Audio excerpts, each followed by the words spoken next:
Hello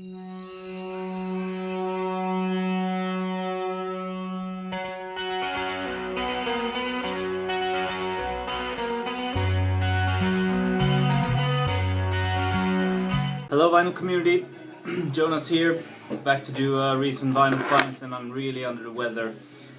So I'm gonna show you some stuff that I bought before I went to Berlin, and then I'm gonna talk a little bit about Berlin, and I'm gonna show 3 records that I bought in Berlin. But I bought like 17 records, so that's coming up in another recent vinyl finds.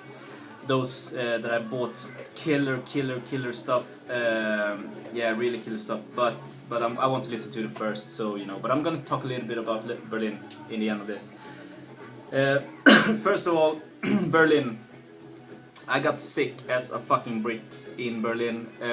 We went there for 4 days, and Thursday and Friday everything was fine. I was buying vinyl as a mother, and you know, I ate some bad food on the evening. And since then, Saturday and Sunday, I just lay in bed practically all day. Couldn't eat, couldn't sleep.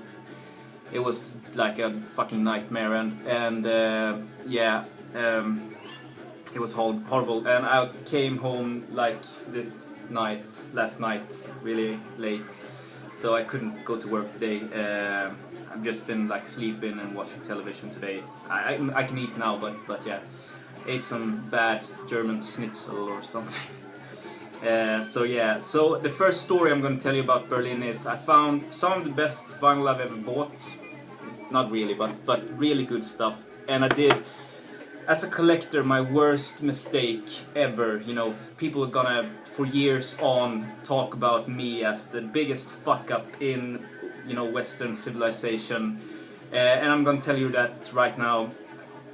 Bear in mind, I'm sick as a brick, and on Saturday morning we heard that there were this big fucking market that you have to go to, and there should be vinyl there. So I went up.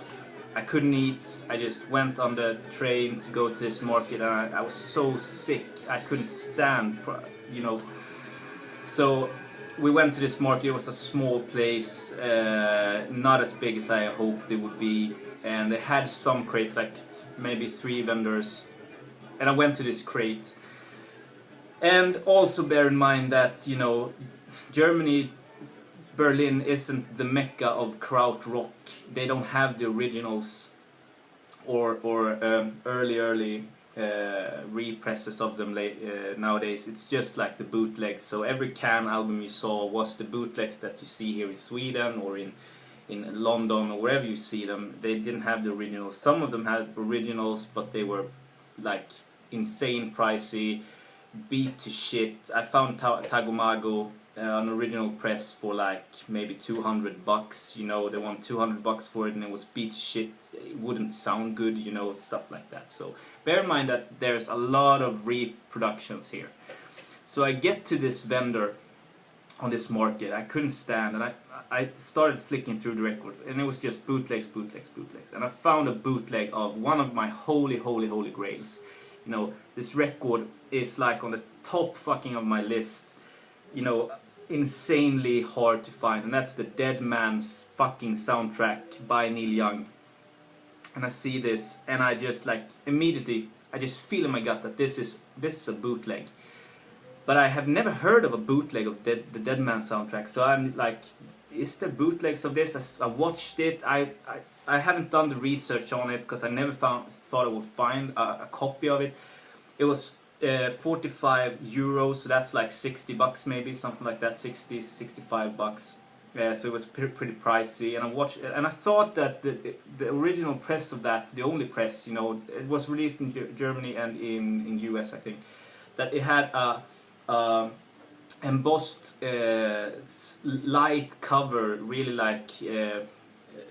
I thought it had that, so I watched it. It was a thick cardboard box with a red stripe on the jacket, and it had all the inserts and stuff like that. But I was just, and it's like in mint condition, and I was like, and I felt so sick, and And I just felt like this is a bootleg. I won't pay $70 for a fucking bootleg. So I just left it there with a bunch of shit in this crate, and I just left it there. And when I came home, I did the research, and I haven't noticed on the computer any pirates of it. And I noticed the pictures of the records, and it's exactly the same as this one I found in Berlin. It's like it was an original that I had in my hand for like 60-70 bucks. The euro is really nice nowadays. The Swedish krona is pretty good, so maybe I had to pay like 400 kronas for it, Swedish crowns, something like, and that's dirt cheap. It's like so fucking insanely good price for that record, and I just left it there. It's like I'm almost starting to cry when I did the research when I came home on that record. So yeah, that's one story of Berlin. Just to sum Berlin up, with the experience I had, it's not worth going there. It's pretty high prices. The Swedish krona is good. It's a dirty city. It's like East European almost kind of city, and I didn't like the structure of the whole city. It's like just scattered out all over the town. It's far away from the record stores, and I don't know. I don't like the people there, but I haven't had a bad experience, so maybe that's not fair to judge it by this trip. So this is before Berlin. I picked this up for $1. This is Marit Hemmingsson, progressive like folk singer from 1970-75. You've seen me show these before by her. It's pretty good musicians. I got this for free, Oxygen by Jean-Michel Jarre. Oh fuck.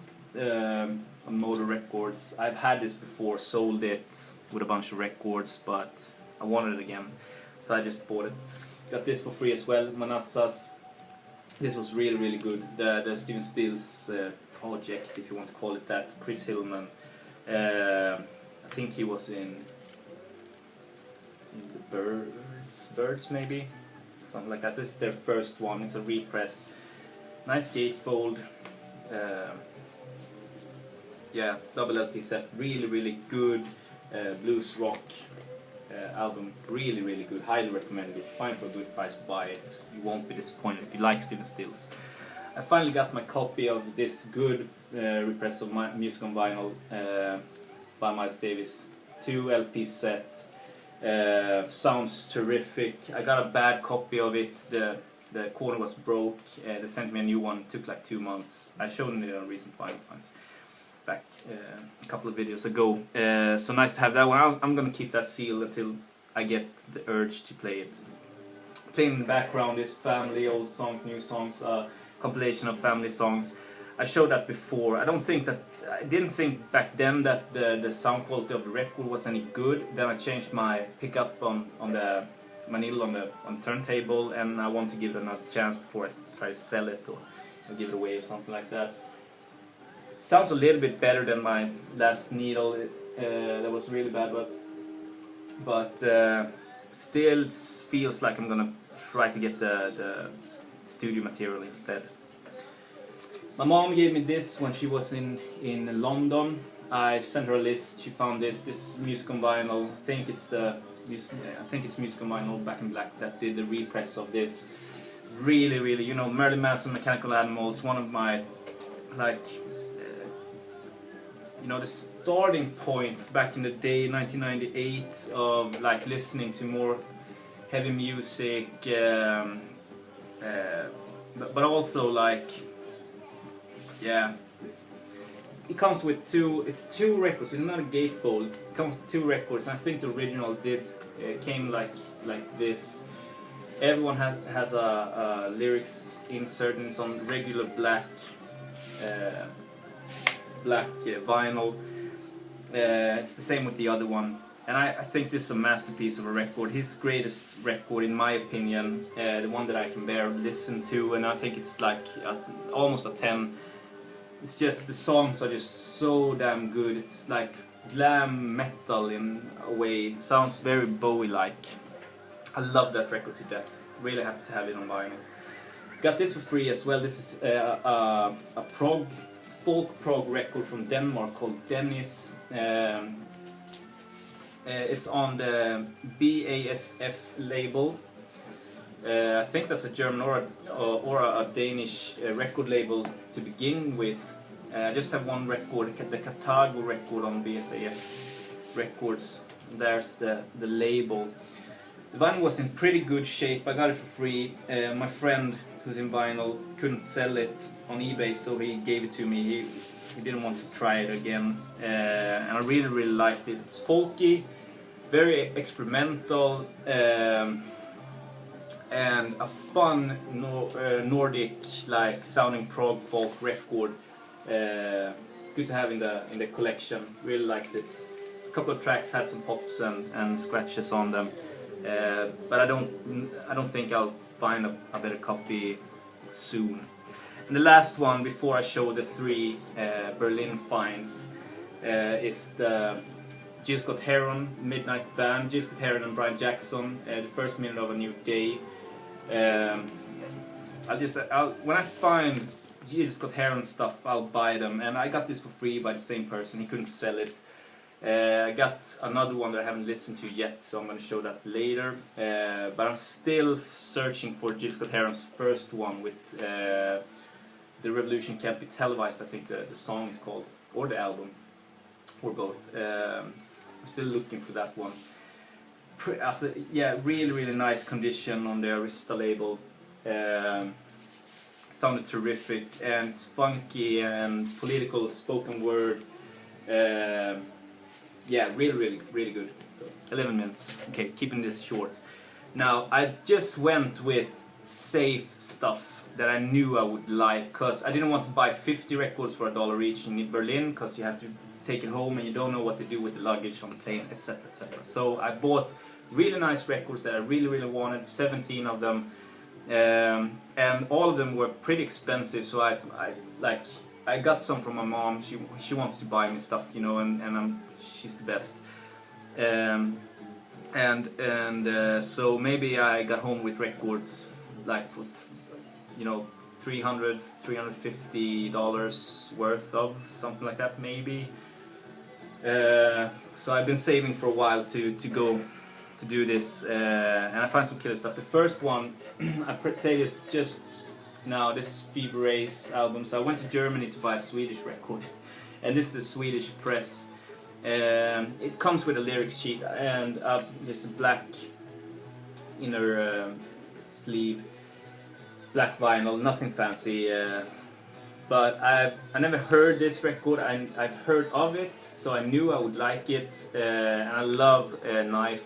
She plays in the Knife, the ones that did Heartbeats and stuff like that. This is really good.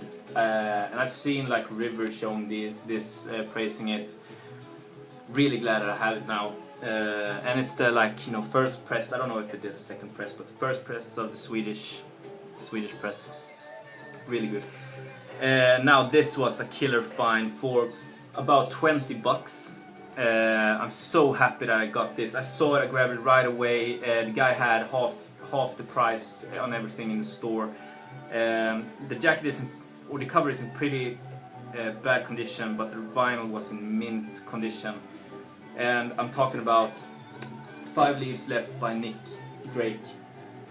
I have the other two, Pink Moon and Ride Later, on the pirate pressed versions, and I have the CDs. I have the CD, but you know, if you find a original, not bootleg or private press, but an original Nick Cave record on Island Records, you buy it. You know, if it's in the right price range. This is obviously not the original first press, you know, but it's on the Blue Island Records, and it says here that it says 1970.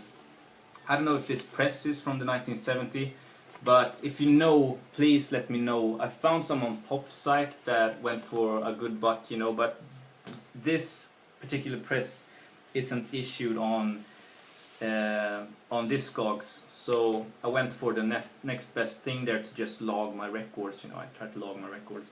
and it had the blue one, but it didn't have that symbol. And I just think that this symbol has something to do with even later press than the one that were on Discogs. But for 20 bucks, I'm happy as a mother. And this, man, it sounded so good. I have the CD, I played the CD like maybe 50 times, and I love it. But playing the vinyl in this condition, with this quality, press quality, because it sounded really, really good, was just, I found new nuances of the songs, and it's very sparse in the arrangements and in the production. But I found new nuances of sounds that I haven't heard before, and it lifted the record even more. This is a 10 all day long. You know, if you haven't heard it, you know, you're probably been living under a brick or a rock or something. But if you can get it, you know, get it. I actually found, in one store I found the box set Fruit Tree. They wanted 65 euros for it, for the box set with the DVD and the booklet. And they had everything on paper, like in sleeves, but on paper. So you went to the counter and you gave them the record, and they brought you the record. So I went there and said, give me the Fruit Trees, you motherfuckers. Now, you know, I was so happy to found it for that price. Maybe like, yeah, I don't know, 70 bucks or something like that, you know. Yeah, they had it was gone. They had forgot to take it away. So, but I found some other cool stuff there. And last one is not a holy grail, because I've only known this record for like 2 months or something like that, because Mick Åkerfeldt from Opeth showed this in played this in his radio program in Sweden. But when I saw it, I knew that this was one that I was gonna buy, and this was the most expensive record that I bought on my trip. This was 40 euro, so that's like 60 bucks, maybe 50, 60 bucks, something like that. I think 50 bucks if you take the Swedish price. And the album I'm talking about is Frumpy. Now this is the only progressive krautrock record that I bought. This is a German group, and everyone that knows great progressive music knows about this record. They've seen the cover, and they are probably shitting in their pants right now. But this is not an original release. This is a repress, the only repress that they have done officially with this record. It's on Repertoire Records, and it was issued 1991. It's just you know, a complete transfer of the original record without having the Philips label. It's the Repertoire label. But this is almost as not almost, but it's almost as rare as the original, very limited release. And for that price, I think that was a good price for it. I did research, and I've seen it go for a lot more money. I haggled it down a little bit. So this is the second most pricey record I've ever bought.